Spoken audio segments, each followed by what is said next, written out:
You ask Tiger to solve. This deals with linear equations with one unknown.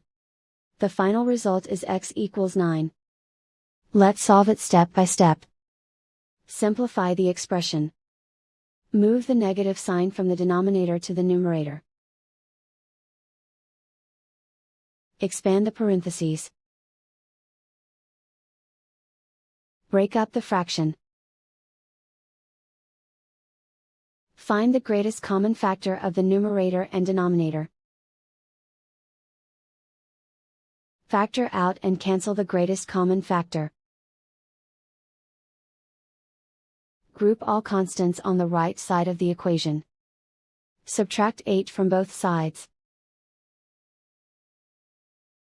Simplify the arithmetic.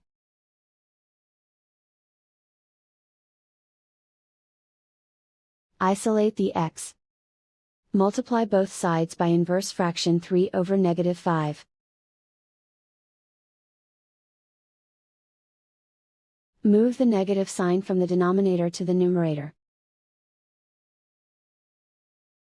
Group like terms. Multiply the coefficients. Simplify the arithmetic.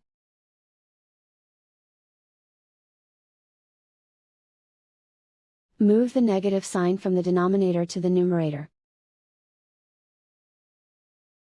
Multiply the fractions. Simplify the arithmetic. And so the final result is x equals 9.